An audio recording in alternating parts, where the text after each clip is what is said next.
Hello and welcome to the Casual Cinecast, powered by Cinelinx. My name is Chris. My name is Justin. And my name is Mike. Today we'll be going over what's on our minds, and then we'll be doing a Casually Criterion review on Sid and Nancy, directed by Alex Cox and starring Gary Oldman. And Chloe Webb. As the Nancy role. Yes. Who plays the "and" part of Sid and Nancy. If you want to follow along with what we're watching next and tell Chris how bad his jokes are, you can follow us on Facebook, Twitter, and Instagram at Casual Cinecast. You can join our Facebook group and talk film and TV with us at facebook.com/groups/Casual Cinecast, or you can email us directly at casualcinemedia@gmail.com. Although be advised, he likely will not stop making the jokes if you tell them how bad they are. Yeah. Or if you tell him how bad they are. He'll most likely make more. It only makes me stronger. Yeah, it only encourages him. Yeah. So forget everything that we just said. Don't send us anything about Chris's jokes. So, gentlemen, before we get into the review of Sid and Nancy, let's go over what's on our minds. So, Chris, what have you been up to this week? Yeah, so one of the things I've been watching lately is Legion. It's a show by Noah Hawley, who also did Fargo recently. It's starring Dan Stevens, Aubrey Plaza, and Jermaine Clement. It's a show based on the X-Men comics. The main character is actually supposed to be the son of Professor X. Anyways, it's a very stylish show, very much like American Gods or Hannibal that you watched that recently, Mike. So it's very stylized. I do think that this is a little bit more approachable than those previous two TV shows. But recently, season 2 started. And so far, I've really enjoyed it. I can't really go too far into it without spoiling anything, especially since we're already into season 2. I think if you like surreal, trippy puzzle movies, this will be your thing. I think a good analogy would be, think if David Lynch made a superhero film or TV show. That's kind of what you have here. It's like a Twin Peaks meets X-Men, you know? Yeah, that's kind of what I got from the first 2 episodes of season 1. I haven't really gotten back into it yet, but I keep hearing people talk about it. Everyone says it's amazing. I hear it's one of those shows that you kind of really have to invest into because it's very, like, you don't know what you're watching a lot of the times because it's sort of obtuse and confusing and non-linear a lot of the times. But I hear that, like, once you accept that, that is the appeal of the show, you know? Yeah, I think it's hit or miss for me. Sometimes they go a little too far with the trippiness or they get too far away from the main story, you know, and things don't quite make sense, or they just go a little bit too far. But ultimately, there was an episode that I just recently watched. I think it was the 3rd episode of season 2 that just kind of was really, really good. It focused on the female love interest, and it just was, it was really good. So yeah, if you are into that kind of thing, I think you'd really love this TV show. And if not, it's not for you, right? As someone who hasn't seen it, how far do the puzzles go? Are you still puzzled in season 2 about things that happened in season 1? Does it kind of have puzzles that wrap themselves up within like a singular season? Based on the first 2 episodes of season 1 that I saw, it looked like it was going to be a lot of like questioning whether or not the main character is actually crazy or if he is very powerful, you know? And so since he's kind of like a psychic mutant, a lot of like the drama is internal in his brain. And he doesn't know what's real and what's not real. And that was pretty trying on me by the end of episode 2. But I've heard so many good things about season 1 as a whole that I know I should go back and watch it because I feel like I'm in good hands. Yeah, I don't know. Do you think that same detached method of storytelling is just as prominent in season 2 as it was in the first 2 episodes of season 1? It's different. It explores David, I think is the main character's name, quite a bit in season 1, and it kind of moves on past doing that. But it explores, actually, John Hamm, there's like this little educational piece in each episode, and John Hamm narrates it. And it's really cool to listen to John Hamm narrate it, but they're really cool little think pieces that they do. It's really interesting. So I guess to your question, Justin, would be, it's not, the puzzles aren't really, it's more like analogies or metaphors, puzzle-wise. Does that make sense? Kind of, I think. I probably would make more sense if I've seen it. But Yeah, not like, so I guess the comparison is, it's not like Lost puzzles, like the TV show Lost. It's more like, if you've seen Twin Peaks, it's more like Twin Peaks puzzles. Or like even you've seen any David Lynch movie. It's a little bit more similar to those, along those lines. Okay. I've seen all 3 seasons of Fargo, the TV show on FX from the same showrunner. Mm-hmm. And all 3 of those seasons I find to be fantastic. I think it's a really great show. Yeah, they are. So I have no doubt that Legion is great if I could just manage to get past that first, half of the first season. So it's definitely one of those things that I am going to look back into, but as of now, I just haven't yet. But I'm pretty good, so far at least, of avoiding spoilers for this show. So as long as that tends to be the case, I might just kind of wait for it to all get wrapped up and finish it all at once. Yeah, definitely. When you do that, let us know. We can talk about it more. Cool. Do you know if they're going to just keep going like indefinitely, or do they have like a certain amount of seasons in mind? I don't know. I don't know what the viewership has been for the second season, so I'm not clear on whether there'll be a third one or not. I'm really just in general an advocate for limited seasons. Tell the story you want to tell, and then move on. Right? Like Fargo, for instance. He's like, and I really admire him for this. So they did their 3 seasons of Fargo. He left the door open that he could go back, but he's not going to go back right away. It's like when he has another story to tell in that world, he'll go back. So I think that Noah Hawley will be conscious of when he's done telling that story, right? I certainly hope so. He's done a good job so far of doing justice to the world the Coens built in Fargo. Mm-hmm. It has the same tone and the same vibe. So as long as he has something to say, I'm all about more seasons of Fargo for sure. And definitely I will be checking out Legion. Yeah, absolutely. Maybe just try a couple more episodes and see how you feel. For sure. All right, Justin, what's on your mind? Okay, so I've got 2 things that I wanted to talk about real quick today. The first one being that I finally watched Maze Runner Death Cure. I think if you go back about 2 months or so, I watched the first Maze Runner and talked about it on here, and I really, really enjoyed it. And to all of our astonishment.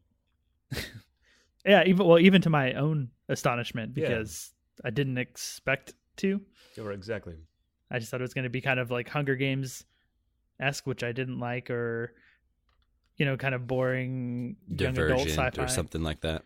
Yeah, and I found it to be much more interesting than I expected, and I was more invested to the point where I immediately went and watched the sequel, the second part of the Maze Runner story or trilogy.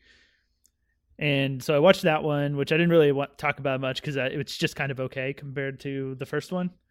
Like, it's not that great. It's not that bad, but just not really worth bringing up. But I watched the third one, and I was really happy with, like, I guess, I don't want to say a return to form because they made one good movie, a bad movie, and then made a good one again. But the third one is good, and I enjoyed it and enjoyed the way it wrapped everything up and the point that the story leaves off, isn't like the most final point in the world. So you can kind of still have like stuff to imagine of what's going to happen next, what's coming next, And I don't know if they're going to make more movies, but even if they don't, like it's satisfying. Does the second movie get better in retrospect now that the trilogy is completed and you can kind of see where it goes, or is the second one still pretty much a slog?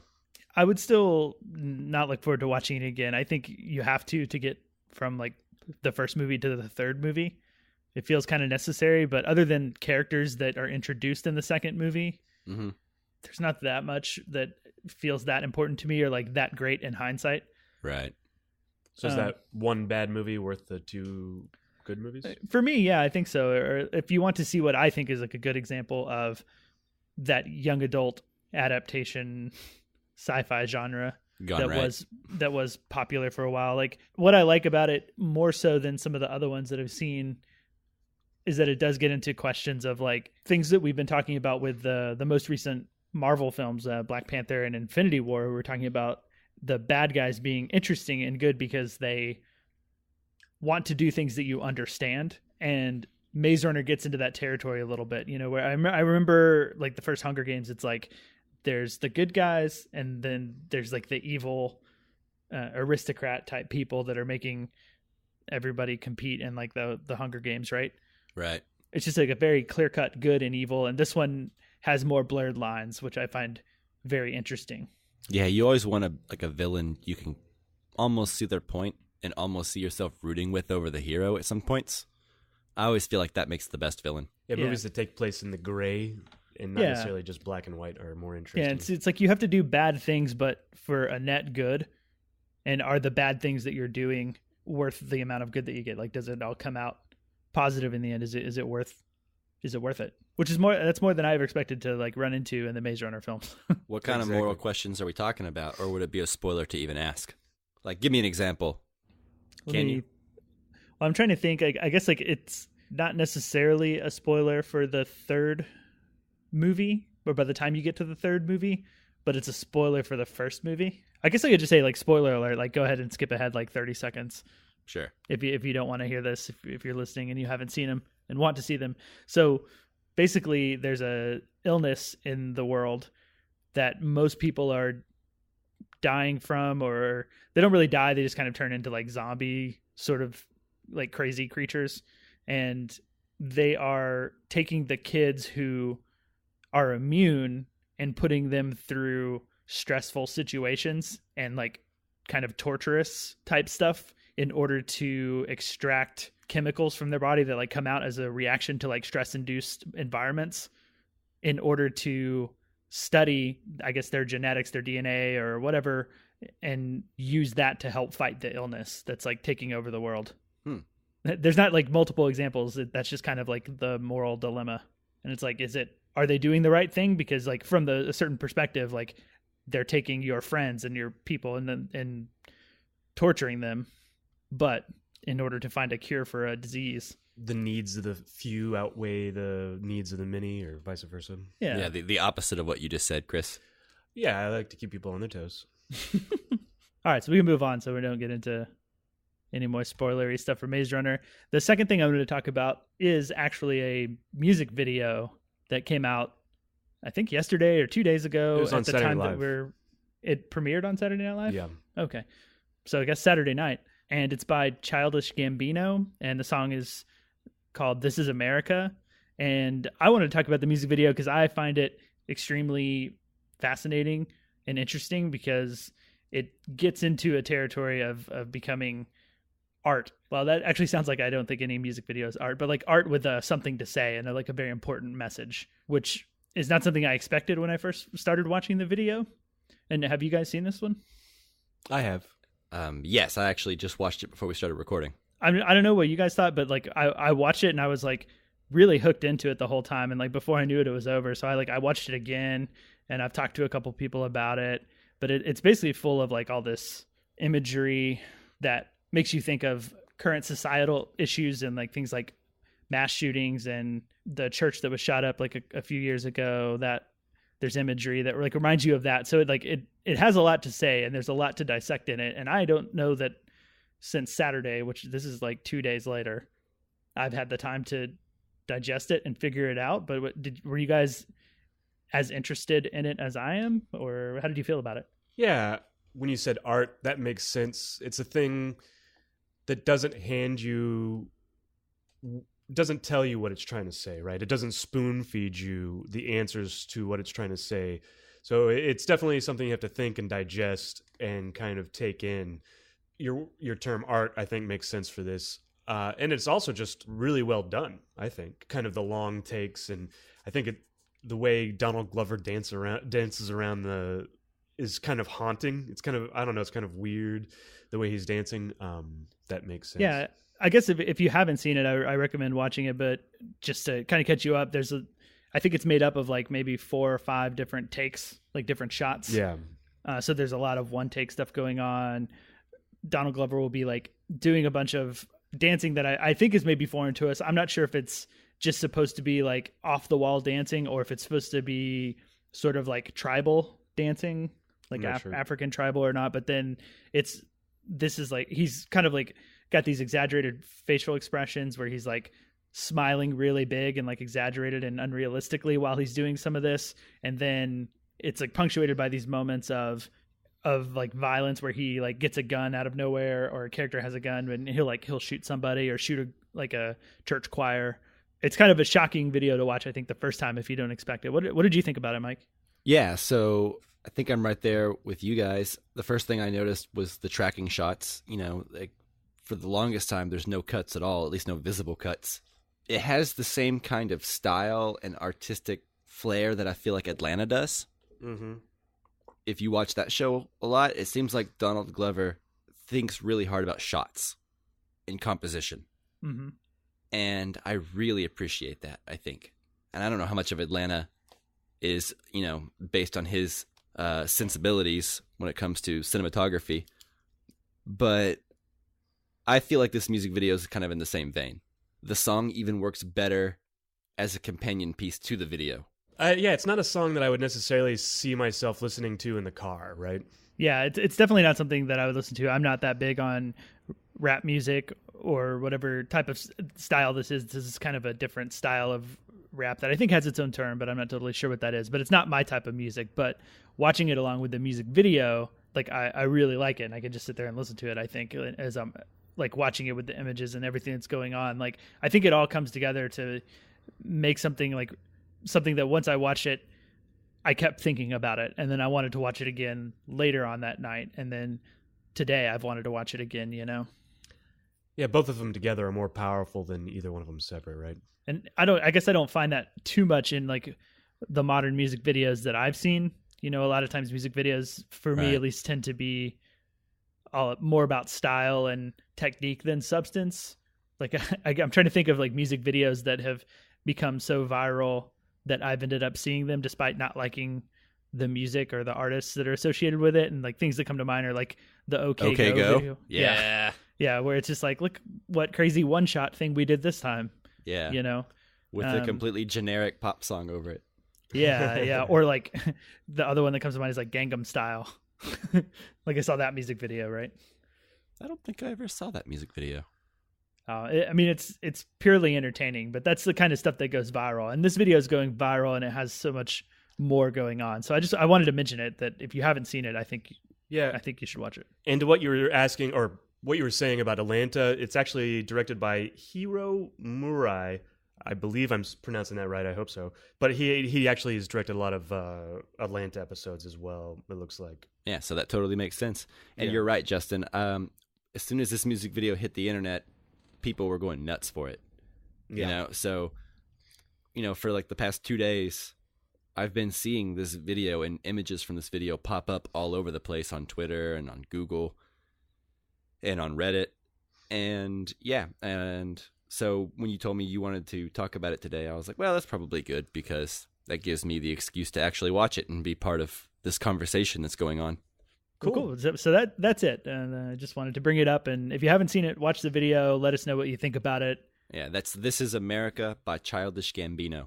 All right. So, Mike, what did you want to talk about? So last week, Mitch Hurwitz, the creator of Arrested Development, actually announced that he had re-edited the entirety of Season 4. So Season 4 of Arrested Development was like a Netflix exclusive season. It was one of the first ones they did back in 2013.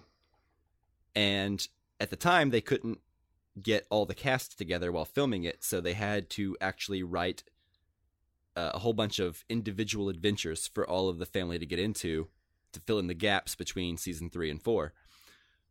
Well, it was kind of met with mixed reviews, right? Because a full concentrated dose of one family member of the Bluths is a bit much, especially whenever the episodes can go on from like the average 22 minutes that it used to be to like 35 minutes.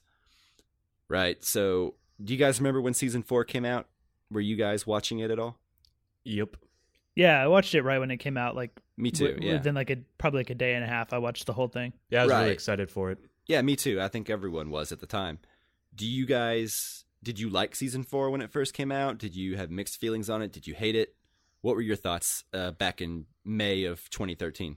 my feelings were mixed, but erring towards the positive side. Like, I enjoyed it and I enjoyed a lot of the jokes, but I didn't enjoy it as much while watching it as I did once the whole thing was over. So going through it was a bit of a trial. It's like you have episodes that focus on a character and their particular story for that episode. And if that's not working, you're stuck with that for an entire episode that is, like you said, sometimes longer than the average 22-minute episode. So, going from watching the first 3 seasons of Arrested Development where you have the 22 minutes to a 35-minute episode, the episodes feel long already, even the good ones. But whenever you're not into that particular storyline and you're stuck with it an entire episode. Right, and you can't cut to tough. someone else. Exactly. Yeah, I'm kind of right there with you. I think when I watched it, I came out not enjoying it as much as I had when it was on network TV. But I was just happy that we got any more Arrested Development.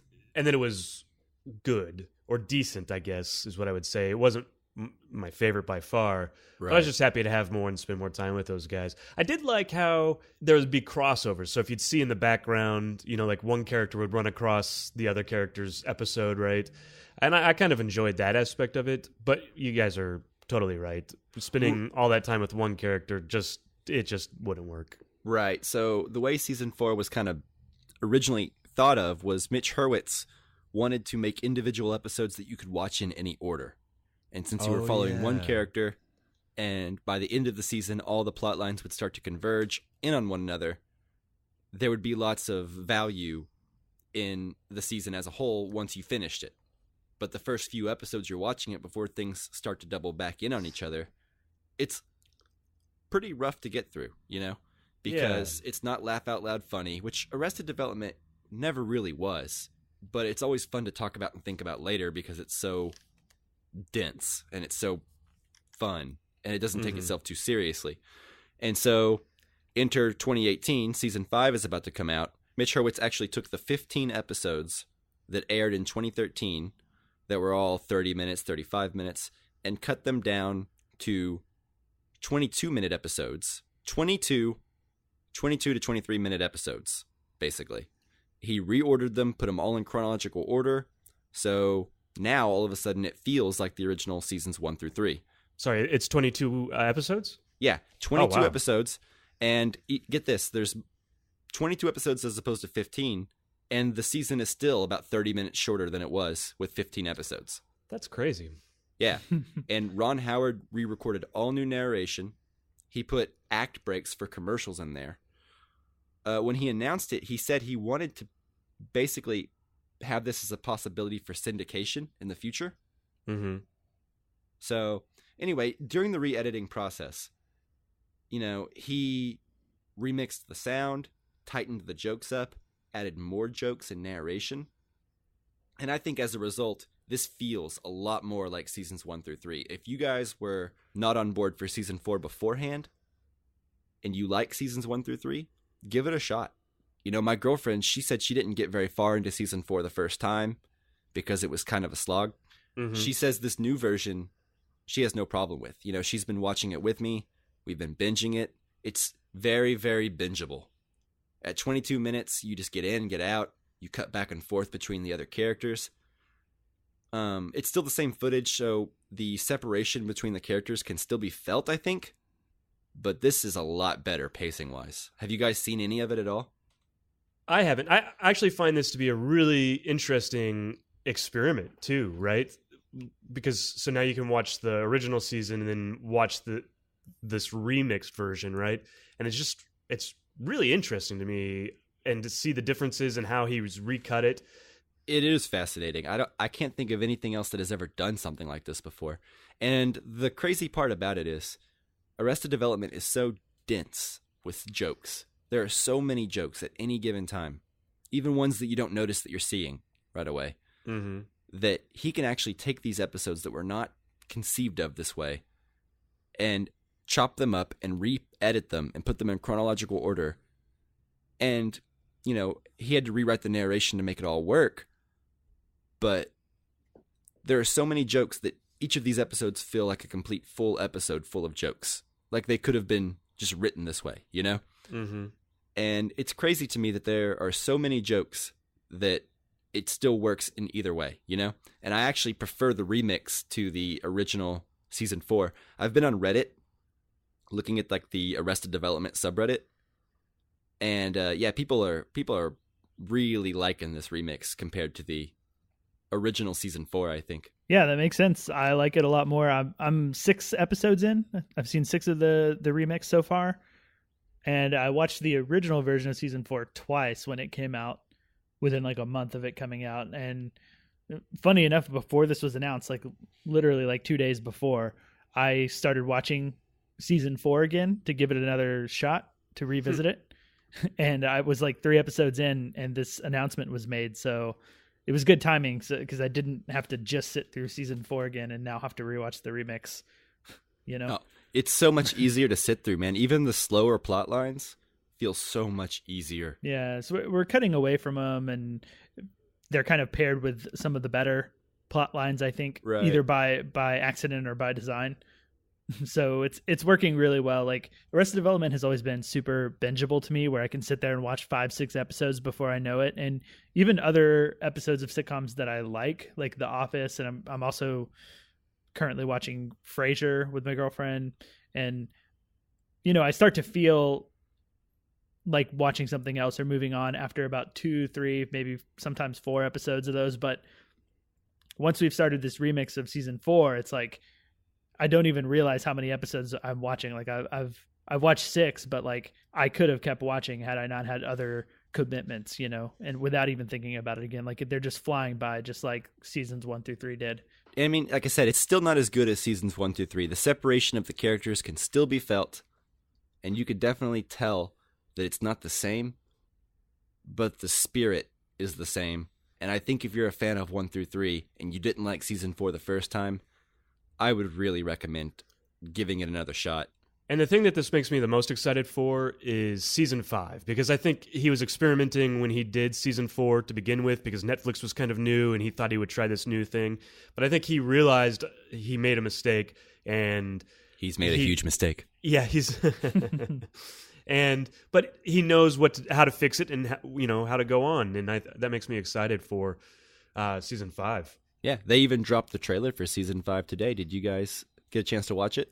We did. Yeah, we did. And they announced the date that it's dropping on Netflix, which is May 29th. So not very far away, less than a month.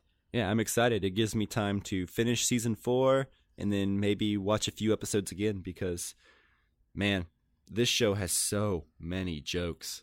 It's ridiculous. Yeah, you almost have to watch episodes again to really get everything, because one thing it's always done, and even did in season 4, this actually works better now that they've remixed it, but there's often like the punchline before you ever get the joke, the setup. Yeah, set up episodes beforehand. Yeah. So like there will be things that characters say that just sounds like an offhand line, and once you're 4 or 5 episodes down, you'll get some sort of setup that, like, when you watch it again, that you realize that line was a joke, was like a punchline to a joke that you just hadn't seen the setup for yet. So like you should probably definitely try to watch it again, I think. And the other thing that they do, they carry on those jokes. I remember Job got all his fingers cut off at one point, right? And then they got reattached, but in order of height, right? And I was watching him, and I must have paused it for some reason, and there's a close-up on Job's hand, and I had paused it just at the right moment. But for no other reason except for just to put it in there, they made his fingers in linear order, because they had never fixed it. And so unless you just happen to pause it at that moment, you don't see it and you don't get it. So it's just everything's a joke and everything's in there. It's very detailed and layered and dense, like you were saying. Yeah. So it certainly merits rewatches. If you want to pick up on some jokes that you probably won't catch on your own, I would recommend going to the Arrested Development subreddit, and they have some discussion topics for the season 4 remix, and people are going nuts for this thing. They're watching it as if it's like the first time they're seeing season 4, you know? Mm-hmm. And they're pointing out jokes that have been there since 2013, but just not enough Arrested Development fans really clicked with them to really appreciate them now. So like if you go there, people are starting to find jokes that they're appreciating for the first time that could really make your appreciation of season 4 improved as well. right, so did you guys see, I saw like a headline about the actors or some of the actors from Arrested Development like are unhappy with the season 4 re-edit. Have you guys heard about that? Yeah. So basically they're all upset because the original season 4 that they were contracted for was 15 episodes, and they had certain amounts that they were paid for certain amounts of screen time in each episode. And so recutting it from like 15 episodes into like 22 episodes and kind of redistributing what episodes the actors are appearing in. Changes. Yeah. It hurts their paycheck. Like if they had originally done 22 episodes, they would have made more money than having done 15. Right. I believe that's the case. Yeah. So since Mitch Hurwitz wants to put this out for syndication, I imagine they probably want some of that syndication money. Oh, yeah, I'm sure. Or even, I would imagine they maybe have only gotten paid for one episode because some of them were only in 1 or 2 episodes, right? Exactly, right. So they're paid very little compared to 22 episodes being in 22 episodes of the remix. So far, yeah. Well, so far there are still episodes where certain actors aren't in it at all. So I guess not all of them are going to be in all 22 episodes, but I mean, I guess I see the point. I guess it sets a dangerous precedent, I guess, right? Because what's to stop people from ordering less episodes and then recutting it and screwing actors out of money in the future, you know? Yeah, that's interesting too. I wonder, just in the recuts of movies, like, so does Harrison Ford get a cut every time they redo Blade Runner, or does he just have a cut of the film overall anyways? Or anytime there's a director's cut, do they get a different contract, or does that make sense? I wish I knew the answer to that. I sure don't. Yeah, that is a lot of technical stuff that we are not privy to. No. Although I will say that that's kind of disappointing. Like, based on the headline, I thought it was going to be like Jason Bateman or the actress who plays the mom. I'm not sure of her name off the top of my head, but like they're unhappy with the edit of season 4 because they thought the old one was better. I thought it was going to be like a difference over opinion on like the new edit being bad or something. If it's over money, that's a little less interesting to me. Yeah, I agree. I'm glad this all broke after season 5 is already in the can and set to premiere later this month. So that's interesting too. Do you think they didn't have any idea that they were remixing season 4 when they were No, they've been working 5? on it for a while. I've heard rumors of this years ago. Yeah, so I mean, almost immediately after season 4 came out, he was talking about it. I think I remember.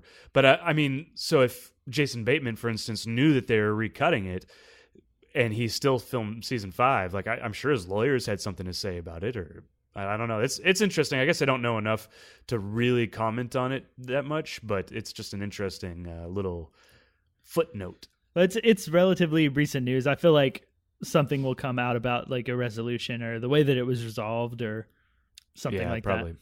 Yeah, hopefully Netflix deems this whole project worth it, like the remixing of season 4, hopefully they find like they don't pull it or something if it gets too complicated. Hopefully they're able to like fork over some more money and resolve it. Or, maybe it's 20th Century Fox who needs to fork over more money. Who knows, Right. I guess we'll see how it plays out. Yeah, we should do an episode on season 5 sometime after it comes out and we all get to binge through it. Yeah. I'm down for that. Yeah, we very well might. So, yeah, do we have anything else we want to talk about with Arrested Development before we move on to Sid and Nancy? Nope, that's it for me. I'm ready to talk about this movie. What about you, Chris? You didn't say anything. Speaking of Arrested Development, let's talk about Sid and Nancy. That was a really good transition, Chris. It wasn't. It wasn't. Nancy, this is Sid and John, and they are the Sex Pistols. I love the Sex Pistols. I have all your albums back in New York. Oh yeah, well where's that then? Hi, Johnny. I'm Sid, who's John? So, playing a gig tonight? All right, so Sid and Nancy is spy number 20 in the Criterion Collection. It was directed by Alex Cox, and it stars Gary Oldman and Chloe Webb as Sid and Nancy, respectively. And it is basically the story of Sid Vicious, who was the bassist for the Sex Pistols, which was a big punk rock band in the late 70s. And it's about him and his girlfriend, Nancy, and kind of their downward spiral of a relationship that they have and the relationship that they have with drug addiction, too. Does that sound right? Good job, Justin. Yeah, nailed it. Cool. So starting off, what did you guys, just like generally speaking, think of the movie? Chris, do you want to go first? Yeah, sure. I'll go first. So I didn't really know a lot about the Sex Pistols or Sid Vicious going into it other than the general knowledge that's just out there, just in passing. But going into it, I guess my preconceived notion was that it was a little bit more of a romantic movie or like based in romance, right? But when I got into it, it wasn't really a romance movie. It was about two people that spent time together while they did drugs. Their love for drugs, right? That's how I feel about the movie. I think I may feel a little uncomfortable somewhat with the movie, that it romanticizes a little bit too much of this lifestyle and their actual love in the film. I think I didn't necessarily see much of a romance between them. I didn't see much depth in a relationship between the two of them. And in that way, I didn't necessarily buy into a romance as much as it is about drug addiction, I think is kind of where I fall on that. Ultimately, it's a movie about drug addiction, and it kind of works in that aspect, and it's the folly of living that kind of lifestyle, right? What do you think, Mike? Yeah, so I've actually seen bits and pieces of this movie over the years. I'd never seen the whole thing in one sitting, and there's large sections of the movie, the most important sections of the movie that I hadn't seen at all.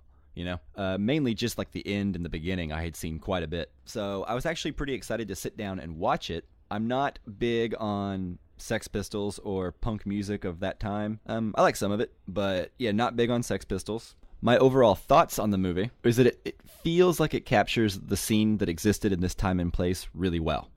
Alex Cox isn't always kind to his characters, but I think he does find moments in the movie to give them time to show their humanity a little bit. I wish there had been more of that, though, because I kind of feel like I'm on your side a little bit, Chris, in the sense that I feel like maybe it romanticizes the wrong things. I don't know if he intended to, but I think just inherently with this kind of movie, it's just kind of in the subject matter, you know? Yeah, there's kind of that Kurt Cobain, Courtney Love. I think inherently like this romantic, we tend to romanticize these things, right? Yeah, I know a lot of people who were there are not big fans of the movie, but, that's to be expected. Although, what I will say about this movie is, even though it came out in the mid-'80s, it feels very modern. Like, I think it has aged very well. I think it holds up, and it's very effective in some scenes. Yeah, I would agree. Yeah, but yeah, maybe a little too romanticized for me, but we can break that down in a minute. What about you, Justin? Yeah, so I watched this movie when I was in high school, and I would say I think I was like a sophomore in high school, and those were the days when I was super into punk and old school punk and like even modern punk that sounded like old school punk and Sex Pistols and The Exploited and the Ramones and all that sort of stuff. So I was kind of watching like every punk movie I could get my hands on. So I watched this, but I think I was watching it like completely with like the wrong attitude then. So I was super excited to watch it now with like the perspective that I have now, and where while I still enjoy like that punk music, I'm not like super in love and like one of those people that romanticizes like the punk rock scene and anarchy and all that like I was when I was in high school. And while I agree with you guys that it's a romanticized version of this scene, or at least like of their relationship and other things, I guess, but I think that is all like very intentional. Like this feels like a very opinionated movie more than it does a biographical movie, like a straight biographical movie. Like there's a lot of opinion about the characters, a lot of assumptions, which I think some people will have a problem with, but like me personally, like recognizing that fact that it is opinionated, like I don't have to sit there and take the movie as like offensive or potential fact. Like I can separate it, and some people who like were involved may not be able to, but like I think that it's okay to make this movie this way. And like in that sense, like I really enjoy the movie. It's about music and a scene and things that I really enjoy watching. Music movies in general I enjoy, but also like that time, like that late 70s to 80s time where punk rock was like super huge. SLC Punk is one of my favorite movies, at least like from when I was younger, and it still has that like nostalgia to me that I really love. So like I do really like this movie. I like watching it, and I think that Gary Oldman and Chloe Webb are both fantastic in it. Roger Deakins is the cinematographer. I think the cinematography is really good. Like I love just looking at this movie. Yeah, it does have some really great shots in it. Yeah, and I would agree. In my opinion. Yeah, what you said towards the end, Gary Oldman and Chloe Webb being really good, and Roger Deakins, I think those are the highlights of the film, right? Yeah, I think I like Chloe Webb a lot in this movie, but it was real touch and go there for a minute. Like I wasn't sure. Yeah. At first, and then as the movie progressed, I was like, okay, I get it. I like it. Yeah, well, she's so unlikable at first that it's off-putting, right? Yeah, because if anyone shows up talking like that, you're going to be like, what is wrong with you? Get out of here. Yeah, I'm not sure that I ever really liked her, the character, but I thought that Chloe Webb did a really great job portraying her. I would never want to hang out with that character for sure. No. It actually reminded me of something that happened with my film that I made. Like, we had this character in it who was actually kind of similar. She was like the crazy girlfriend who you're supposed to hate. And when we finished like the first cut of the movie, we did some test screenings and handed out like anonymous questionnaires, and one of the questions on it was like, who's like the best actor in the movie, or who do you think gave like the best performance, and who do you think gave the worst performance of the film, just trying to get a gauge on like how people were responding to the actors. And unanimously, like across the board, everyone thought that the actress playing the girlfriend did the worst and they hated her, which to me was like, I felt like what I thought was like, that's because they don't like her and they know it. Because also like under the section was like, what character did you dislike the most? They also picked her. I think she's really good in it. Once we took the film to film festivals, she won like a Best Actress award at one of the film festivals. So she's like really, really good in it. But people like thought that they hated her, thought she was acting bad because they just straight up did not like her. And I think that happens with Chloe Webb here. That happens a lot in TV shows too. Sometimes the female character just is completely hated because she's always like the stick in the mud or like the voice of reason, which isn't fun. So like the character inherently is like a Breaking Bad or something, you know? Mm-hmm. Yeah. So I think maybe the audience, there's a little bit of something like that there. It's kind of a shame when that happens, but I know what you're talking about. Yeah. But she's good. I think where I agree with Chris on, though, with Chloe Webb and the way Nancy is portrayed in the movie, is I don't think she gets the same amount of love as Sid Vicious does. We get more of Sid Vicious, or more of his humanity, than hers in the movie. That being said, I don't know that we get a whole lot with either one of them. I kind of wanted more of that, and I guess we can talk about that in a minute.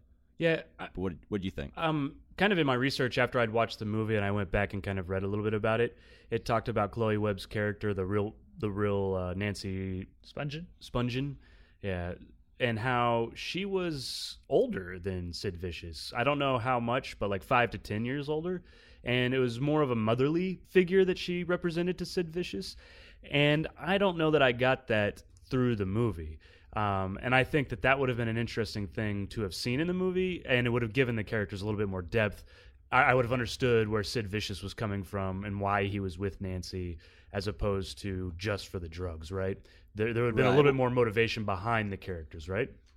Right. Well, in the movie, she starts out at the beginning by like encouraging him to do better, practice more. But then her demons, I guess, mix with his demons, and then it's just a terrible concoction. It just, the two of them together are just not good for each other. Yeah, and I mean, kind of what I got from the movie was never that she actually wanted him to get better. The only reason she ever wanted him to get better was so that they could have a way to get a fix. They'd have money for their next, heroin fix, right? So it was always kind of seemed selfishly motivated in the movie to me. I think it's interesting because every character, I say every character, but Sid and Nancy mainly, are not particularly likable. Like, I feel like this movie is very opinionated on both of them. I do agree that there are moments where you almost start to have some sympathy for Sid and what he's going through. And I think if you take a step back from the film and look at the actual story, because how old was he in real life? Like 17. Yeah, like 17 years old. He was a kid. Yeah, that's crazy. He's basically a kid going through like fame and fortune and being celebrated as this.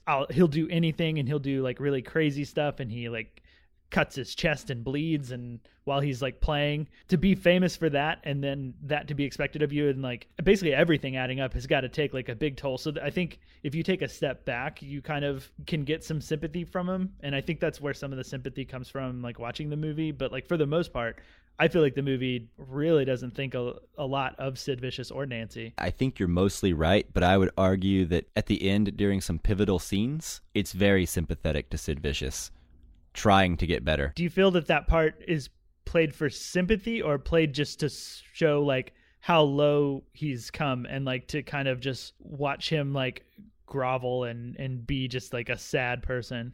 I think it's played for sympathy. I think it's right before the end happens, and you need to like Sid Vicious so he's not an ultimate villain. So I guess we'll go ahead and go straight to the end talk right now.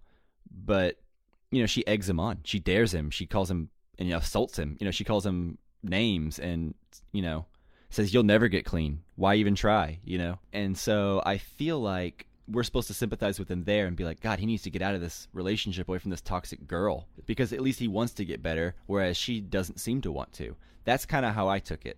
I kind of feel like Nancy's the kind of person who's maybe she like romanticizes suicide and well, obviously in the movie they actually talk about like going out in a blaze of glory and killing themselves, but I don't think she has the character or the gall to like actually do it. And I think like she needs to egg him on and to like get him to the point where like he actually does murder, because I don't think she'd ever do it herself, which is maybe a little, that's not quite what you were talking about or asking, but that just kind of came to mind. I think the movie tries to have it both ways. I think it tries to romanticize them, but I don't know. I feel like it doesn't necessarily always succeed in my mind. You're right. It's trying to have it both ways. It's trying to walk this line between romanticizing this love and then also showing like kind of the realism of this drug addiction and how I think Alex Cox feels that Sid Vicious let down the punk movement.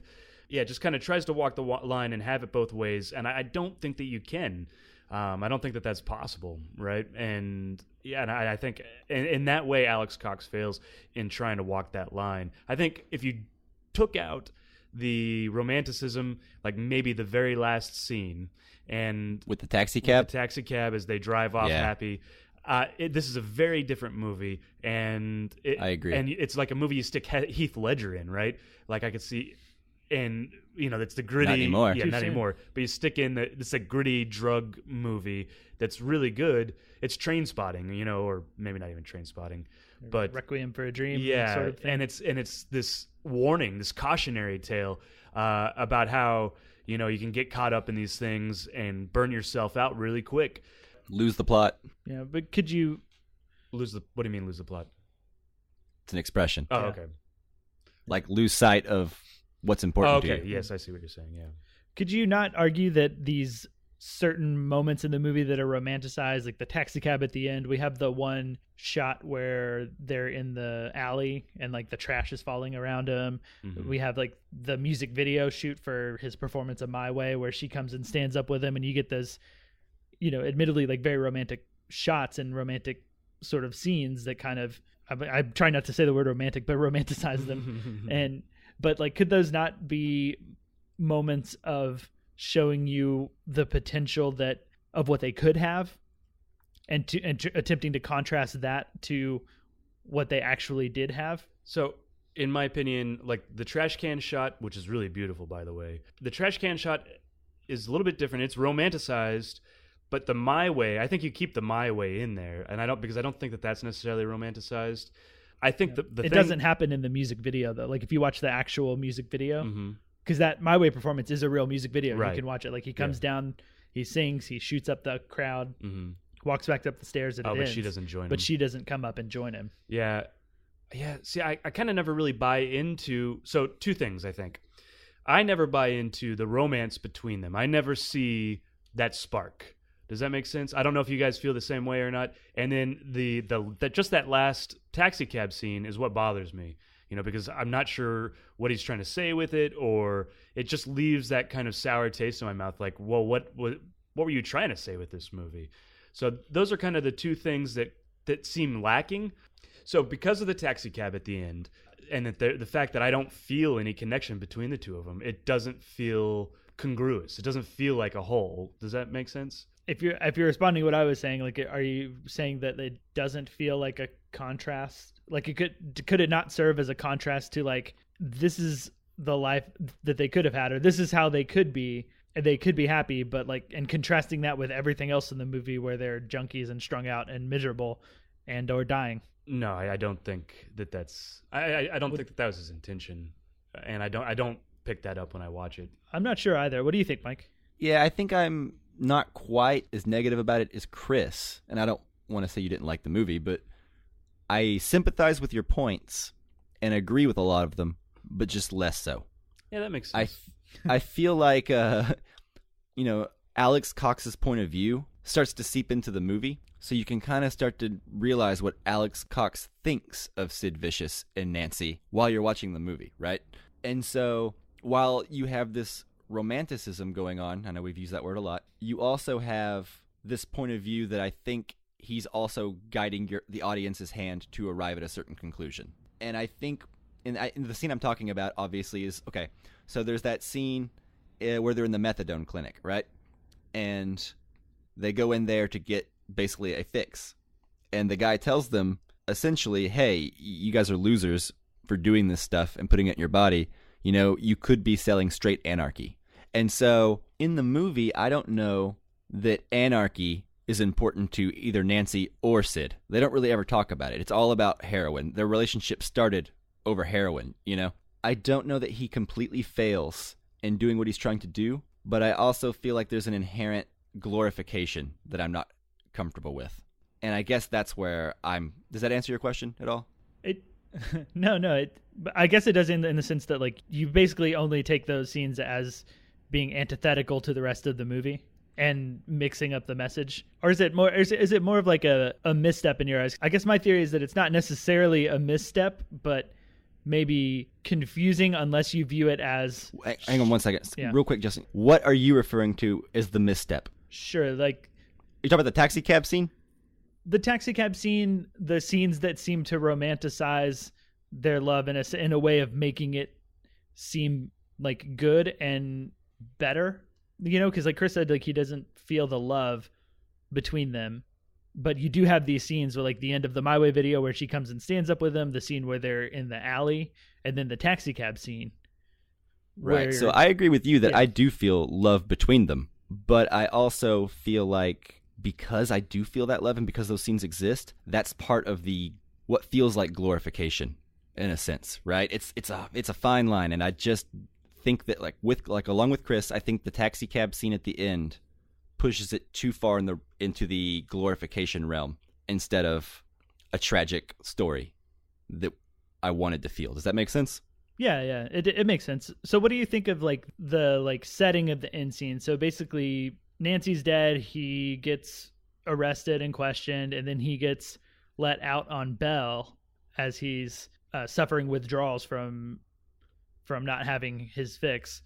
And then he goes out and walks across this kind of like barren wasteland, like, to me, kind of post-apocalyptic looking junkyard, to like a singular pizza place that's in the middle of this junkyard.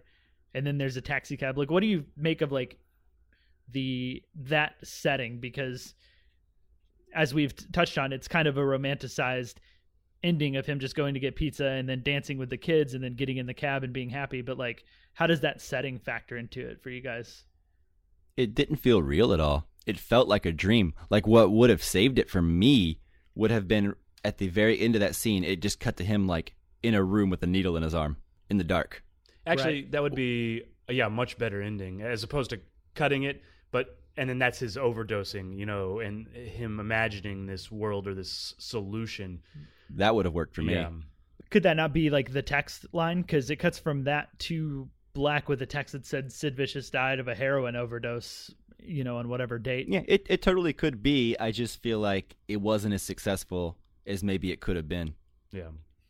The idea is there, and it comes across, I think, because it totally feels surreal. It just feels maybe too sweet a note to end the movie on. What I'm taking from the movie is not their love. I'm taking, you know, this is a movie about addiction and a downward spiral. Yeah, what I take from the movie isn't their love. It's their love for drugs, right? Right. And how it destroyed them. And that it's a movie where the director doesn't think very much of them. Yeah. I think, like, I don't think they're Right. treated And- very well, except for, you know, I agree with you in brief moments. Sid has sympathy, but generally, like, I don't think he likes either one. So it's off tone with the rest of the movie, this ending. Right. Well, like, look at this. I mean, the original title was supposed to be Love Kills, which is not a romantic sounding title at all. But the title Sid and Nancy sounds like it could be a romance. Right. You know? Yeah. So I think the title is misleading to what the movie actually is, in my opinion. I could see that. Yeah. I don't know I wonder if they did it for like marketability of Sid and Nancy as a, like, playing off of a Romeo and Juliet sort of thing. Yeah, I know the director was upset that they had to change the name, and he was saying that it was very last minute. So I wanted to talk about the end scene where she actually gets stabbed a little bit more. I think this scene is like very effective. When she crawls into bed and like he puts his arm around her and they cuddle, and it just kind of time lapses, and when she gets up again, you can see all that blood on what should be like white sheets, and you can't see her wound at all, and she just goes into the bathroom and she's like investigating it, and you're wondering like, how aware of what's going on is she? Does she remember? And then when she just passes out on the bathroom floor and just dies, to me, that was very disturbing. That whole ending sequence really resonated with me. Yeah, me too. Really effective. When she crawls into bed with him and is, they're just cuddling, I'm thinking, did she get stabbed? Because I never saw it actually go in, and so I'm like, how bad was it? And then she pulls the sheets off, and you just see the blood covering her, and she walks into the bathroom, and there's traipsing blood in there. You're right, Mike. That was a really effective scene. Yeah, just that moment when you see all that red. Exactly. Because it's a very bleak, gray feel near the end of the movie, so there's not a whole lot of color at this point. And when that red pops on the screen, yeah, the reveal of it is interesting because as you said, you're not totally sure if she's been stabbed, so she starts to crawl out, and you kind of slowly start to see it, and then more and more of it gets revealed, and you're just kind of like, holy shit, Jesus, that's a lot of blood. Right. I guess my question is, was it really effective in terms of like a filmmaking, putting you in like a mood or like disturbing you standpoint, or was it really effective like emotionally because of the characters?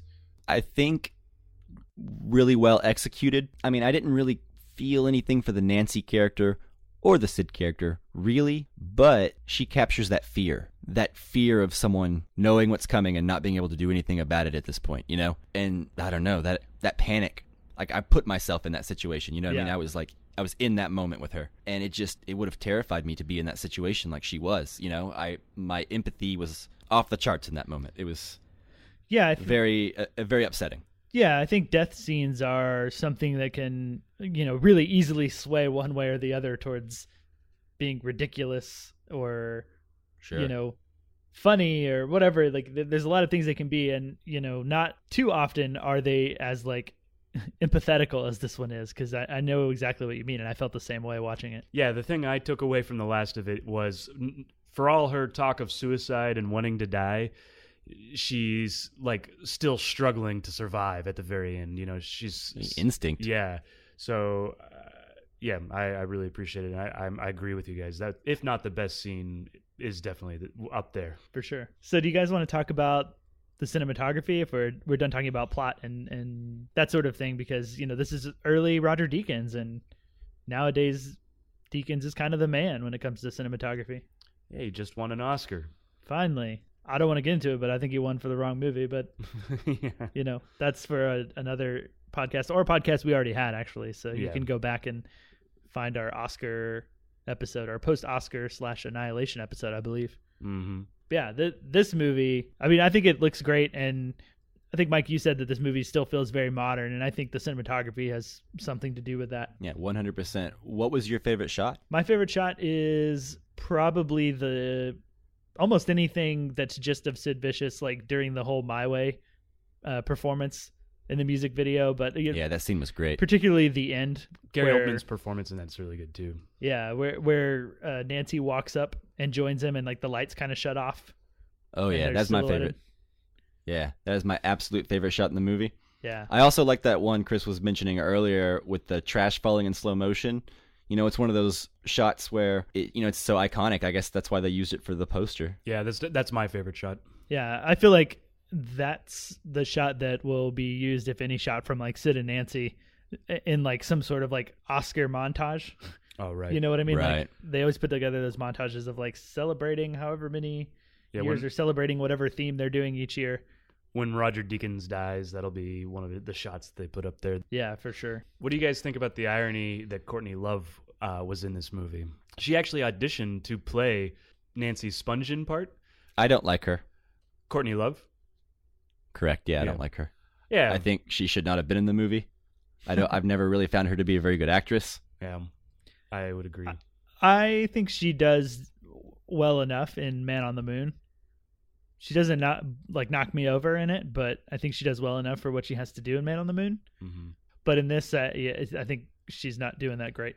Yeah, I think the irony is really awesome that she, given what happened to her in '94. Right, that like 10 years later, imagine if she had to played Nancy Spungen and the Kurt Cobain Courtney Love thing had happened. There'd be all these stories of like she got too into the role of Nancy and never let her go, and all of that. Like those Heath Ledger stories. Yeah, all that stuff that's, in my opinion, silly. Yeah, like he was too depressed from the Joker. I don't mean to laugh. She at went that, too method.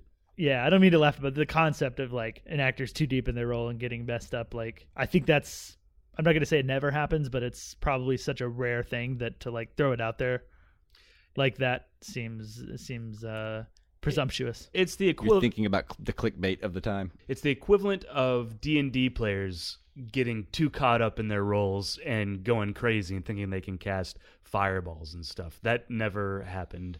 And if it did, they were already mentally unstable to begin with. Then that's both for actors and the D&D players or whatever. Do you guys think it was Gary Oldman really singing? Yeah, I think so for the My Way one. I'm not sure. Well, I guess that's the only time that he really sang, right? That's like the only real performance. Like he mumbles some stuff that I'm sure is Gary Oldman. Yeah. Because it's not supposed to sound good. It doesn't really matter if it sounds good. Yeah. I thought about that a lot with the actual Sex Pistols singer when he was singing, because that stuff just sounded exactly like the original. I'm sure they had like live rips they could just sync up with maybe. Yeah. But I felt like Gary Oldman's, that felt a little too, that one's so bizarre.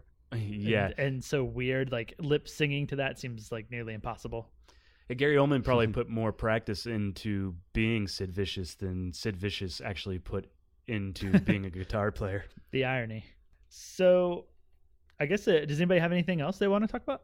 No, I think Gary Oldman looked great in the part. I've heard him kind of talk about how he doesn't necessarily like the movie that much, or his performance in it. But I think he's good. Just like I said earlier, maybe a little one note. Which I don't. Too much of like the stage persona type, right? I want to see the scared kid. Right. Yeah.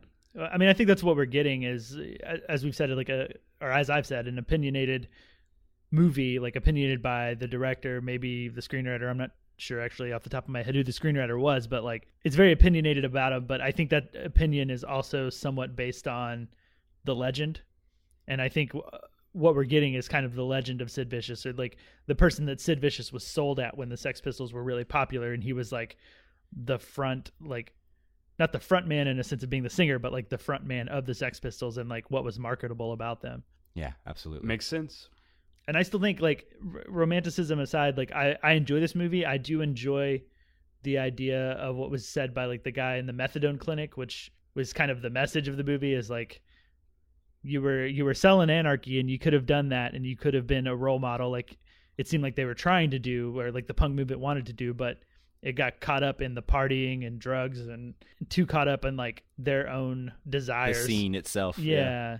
Like, I think that's a very interesting thing to take away from it and to really, think about. I guess, like, they ended up kind of not being what they stood for, and like putting on an act in a way and being posers, just like the end of SLC Punk.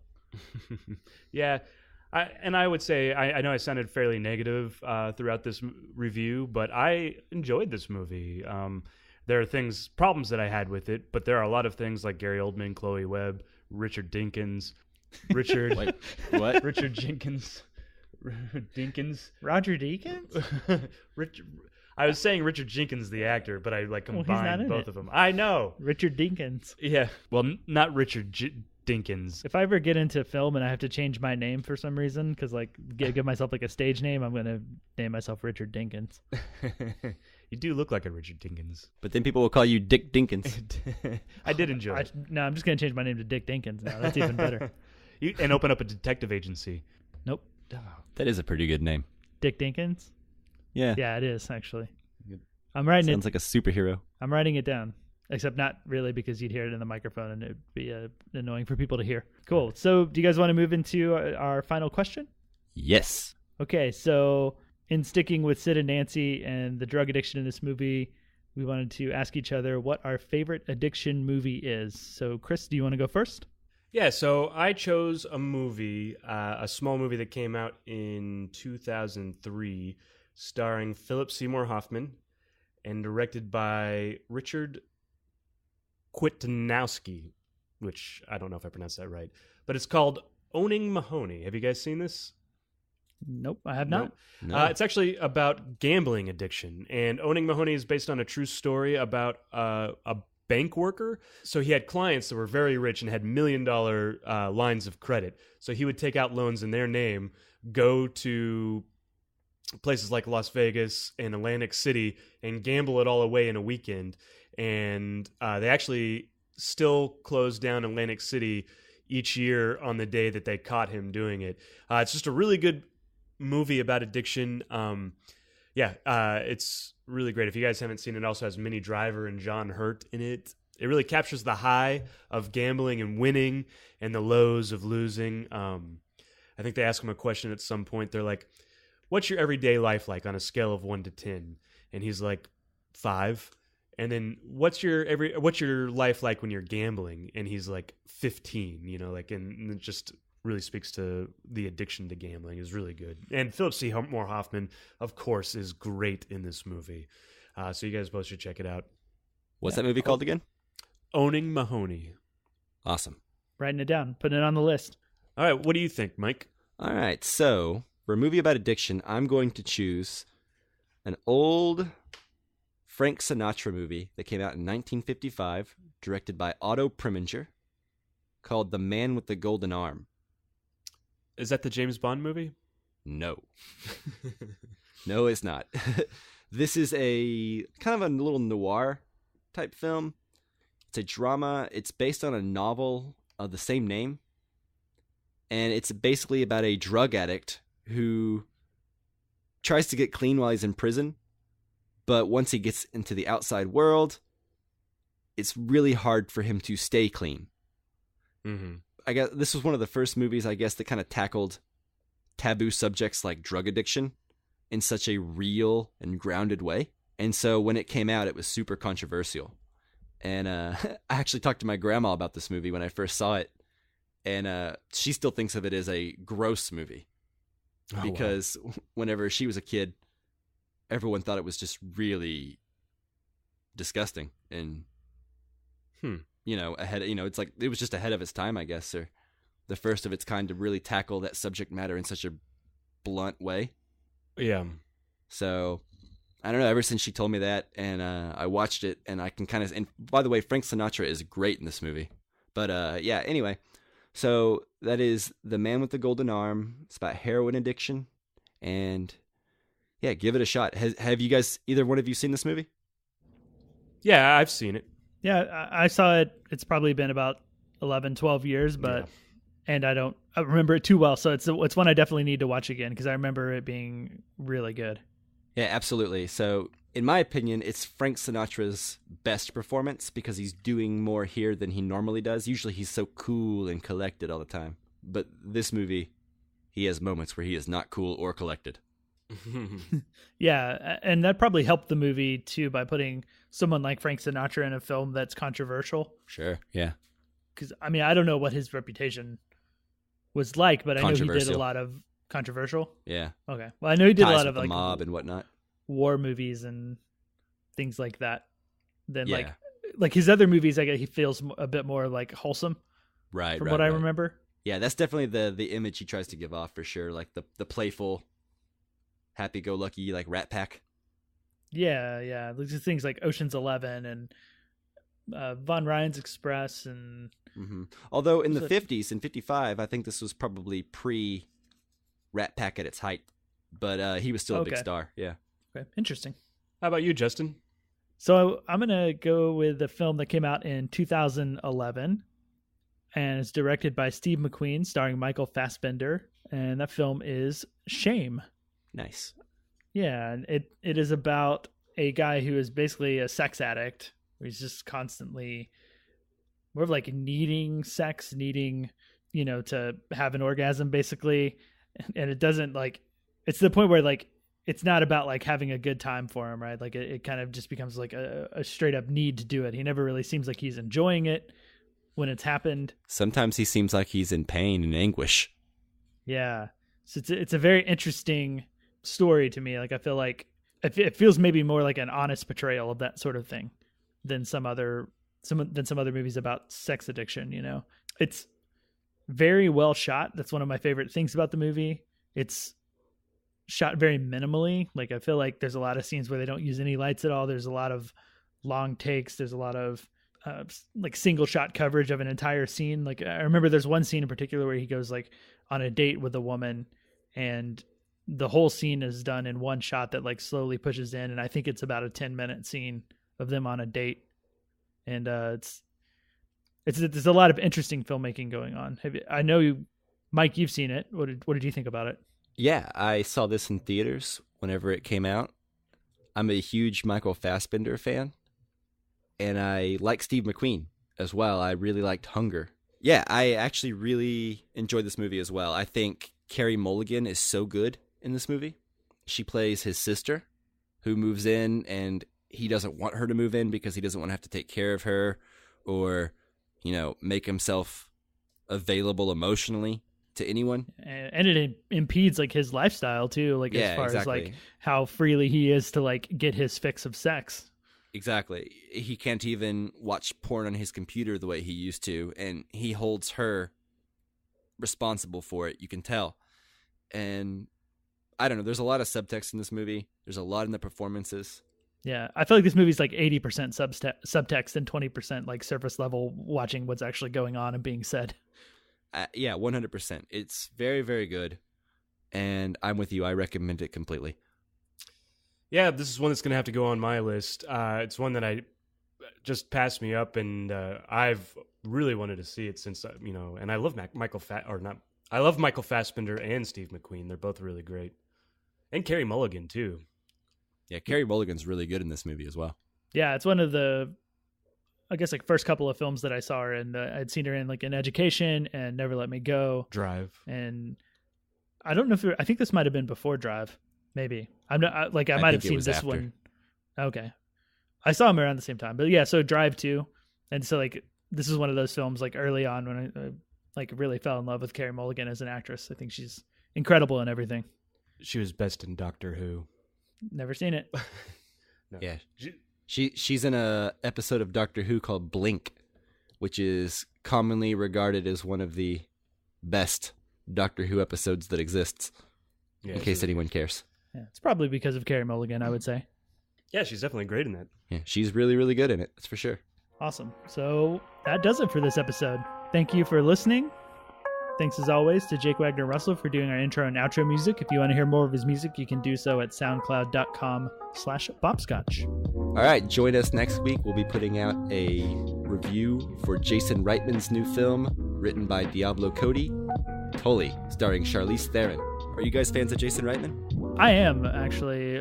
I haven't seen Thank You for Smoking in forever. Me neither. But I remember liking that one a lot, and I really like Up in the Air and Young Adult. I think are very good. Juno, I'm closer to lukewarm on.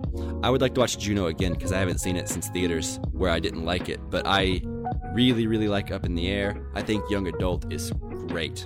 And that actually is the reason I'm mainly excited for Tully. That's my favorite film of his is Young Adult. It's really and that's good. written by Diablo Cody as well, right? Yeah. Young Adult's my favorite as well. I think Young Adult is hands down his best movie. Huh, that's interesting. I haven't seen it, but I just remember you guys hating Juno and what felt like Diablo Cody so much that it surprises me that you guys came around on Young Adult. Well, she doesn't have anything as bad as Honest to Blog. Yeah, okay, I see. That makes sense. It's all about and at the time it dialogue. was the only criteria that we had to judge her by, and it was right. In my opinion, at least then, and maybe still now, I'd have to watch it again, but in my opinion, it was very bad. Yeah, and that's fine. Have you guys seen United States of Terror? No. I think okay, that's really good. It's got the girl from Hereditary, Toni Collette. Yeah, it's really good. Have you seen it, Mike? No, but I've heard of it and I remember the cover. Yeah, Toni Collette is just amazing in it. And so it's also got Brie Larson in it as well. Small world. Yeah. What do you know? Anyways. Yeah, so if you want to follow along with what we're watching next or ask us any questions about Tully, and if you want to ask us a question that has to do with Tully that we can do for the final question, we're always open to doing a listener question for that the little end question there. So if you want to send those in, you can follow us on Facebook, Twitter, and Instagram at Casual Cinecast. You can join our Facebook group and talk TV and film with us at facebook.com/groups/Casual Cinecast. Or if you want to email us directly, you can do so at casualcinemedia@gmail.com. Thanks so much for listening, guys. We really appreciate it, and we'll see you next time. See you later. Bye-bye. See you later.